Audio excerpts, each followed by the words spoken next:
में, परम पूज्य पादो श्री श्री वर्धक श्री चरणों में, वर्तमान आचार्य देव के श्री चरणों में तथा अविन बाबू के श्री चरणों में असंख्य कोटि प्रणाम निवेदन करते हुए आज ऑनलाइन में योग ठाकुर जी का पुत्र पवित्र पंजाधारी कर्मियोगण एवं अमृत पथ जाति दादाओं मालों का यथायोग्य स्थान पर मेरा सश्रद्ध और आनंदित जय गुरु और प्रणाम।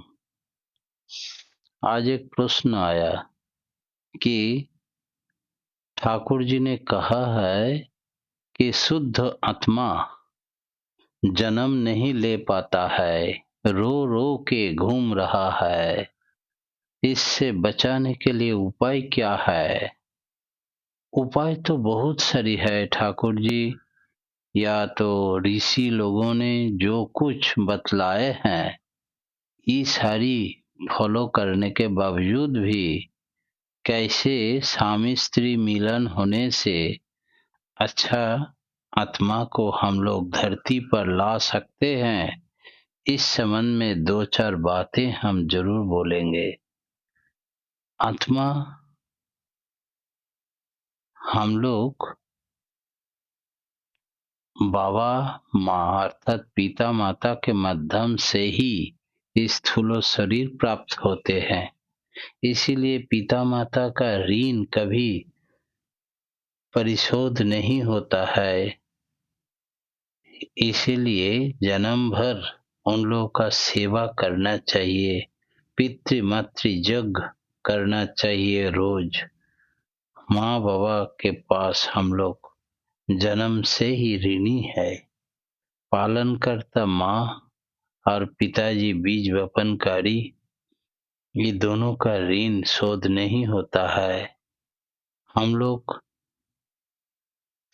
किसी को अवहेला ना करें और उन लोगों का असुविधा में ना फेंके, हम लोगों का अकृतज्ञता हो जाएगा।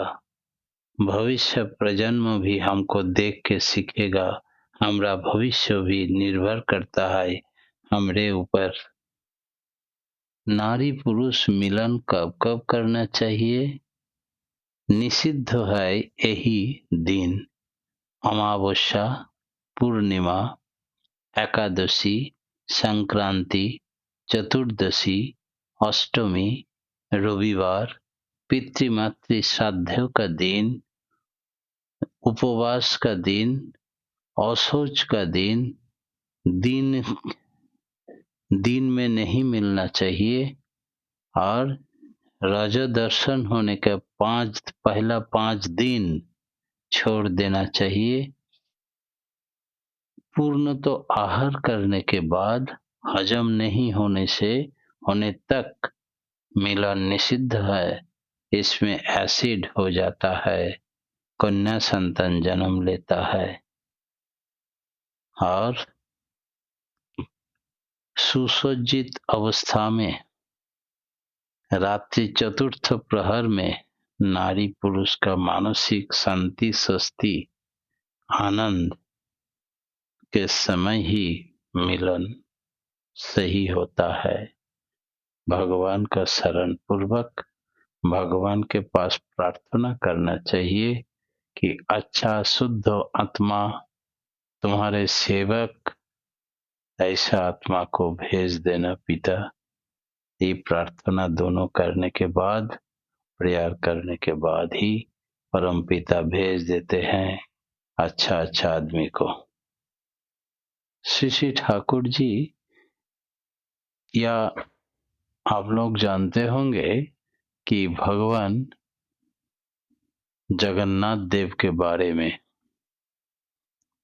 जब द्वापर युग में भगवान श्री कृष्ण जी ने प्रवास क्षेत्रों में एक पेड़ का नीचे विश्राम ले रहे थे तो जौरा वैद उसको तीर मार दिया, सोचा कि हरिण है, लेकिन दिखा गया भगवान को तीर लग गया। वो आके क्षमा मांगे तो भगवान बोले ये भी मेरा लीला है, क्योंकि बाली को हम तीर मारे थे तो तुम ही उन्हीं का पोता है, तो हमरा जो अन्याय हम किए थे राम के रूप में, तुम इसका शोध कर लिया, यही उचित होगा, यही मेरा लीला है, तुम्हारा कोई दोष नहीं है।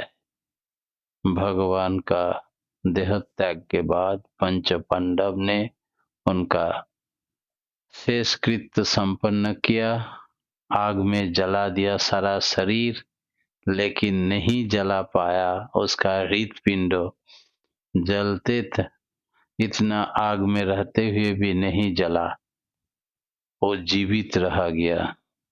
लास्ट में अर्जुन बड़ी चिंतित हो गए, इसको क्या किया जाए, तो दैववाणी हुआ, भगवान श्री कृष्ण जी ने सुनाया कि ब्रह्म है, ये साधारण चीज नहीं है, ये अमृत्यु है, आजन्मा है, इसका अंतिम नहीं होता है, तो तुम इसको बहुत प्रयत्न करके रखना चाहिए, इसका भलाई होगा।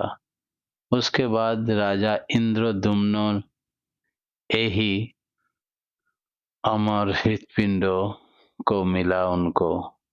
जिस समय काठ का विश्वकर्मा ने अपने मूर्ति तैयार शुरू किया, तो वही ज्वलंत हृदपिंड स्थापित किया गया था जगन्नाथ देव का बुक में। आज तक जब 12 बरस के बाद नया कलेवर तैयार होता है, तो सारी इलाका का लाइट बंद कर दिया जाता है। मेन पुरोहित जो है, वो उसका आंख बांध दिया जाता है, और मेन वही हृदपिंड को दूसरा मूर्ति में प्रतिष्ठित करने के लिए उनका हाथ में दे दिया जाता है। तो उन्होंने बताता है कि अनुभव से ये समझ रहा है कि लगता है कि चिड़िया, कोई जीवित चिड़िया जैसे तड़पते रहता है, उस तरह तड़पता है, और ग्लव्स पर पहना देता है हाथ में, फिर भी अनुभूति से ऐसा ही महसूस होता है। नया कलेवर का बुक में इसको स्थापित किया जाता है। आज तक इस हृदपिंड अमर रह गया है, जिसके कारण आज तक जगन्नाथ देव चिरंजीवी है, सबका भलाई के लिए विराजमान है। तो भगवान का हृदपिंड ऐसा समाधि दिया जाता है या किसी भी जगह पे रखा जाता है, इसका अंत नहीं है। ठाकुर जी का समाधि मंदिर में इस तरह ठाकुर जी का हृदपिंड रखा है, और हम लोग सबको वहाँ जाके दोनों टाइम प्रेयर के बाद प्रणाम करते रहते हैं। तो इस समाधि से आसाम के रहने वाले अरविंदो दा ने एक दिन प्रणाम किया प्रार्थना के बाद, तो देखा कि समाधि मंदिर के ऊपर ठाकुर जी खड़ा होके उनको बुला रहा है, हाथ बतला रहा है। तो उन्होंने देखते रहा। आचार्य देव श्री बरदा को बोले, आचार्य देव ने बताया कि तुमको यही समझाया कि बहुत जल्दी तुम्हारा मृत्यु हो जाएगा, तुम्हारा ये धरती का काम जिसके लिए ठाकुर जी ने भेजा था सब कंप्लीट हो गया, अब तुमको लौट जाना है। तब कब मृत्यु होगा, कैसे होगा, तो बोले थोड़ा सा भी आदर्श से जैसे च्युत हो जाएगा, जैसे दोनों टाइम प्रेयर करते रहना, प्रेयर के टाइम सो नहीं जाना। तो बोले हमको तो उत्सव में जाना है आसाम, वो लोग बुलाया है, गाड़ी लेके जाएंगे सोचे। बोले जा सकते हो, लेकिन तुम प्रार्थना के समय एकदम ठीक टाइम पर प्रार्थना करना, सो जाने से तुमको जमराज उसी समय ले जाएगा। स्पष्ट बता दिए श्री बरदा ने, और ठीक वही गलती कर दिया। प्रार्थना के समय थोड़ा नींद आ गया, नींद के चलते प्रार्थना नहीं कर पाए, एक्सीडेंट हुआ, मर गया। तो सब कोई पूछा, आचार्य देव श्री वर्दा ने बोला मृत्यु के पहले तो ठाकुर जी ने उसको हाथ बतलाया, हम उसको सारी व्याख्या दे चुके थे, तो उनका काम खत्म है, उनको जाना पड़ेगा। ठाकुर जी आज भी लीला विराजमान है। ठाकुर जी का भी कोई मृत्यु नहीं है, जन्म नहीं है, मृत्यु आजन्मा होता है। अवतार महापुरुष सबका सर्विक कल्याण कामना करते हुए मेरा प्रवचन यही विराम देता हूँ। जय गुरु।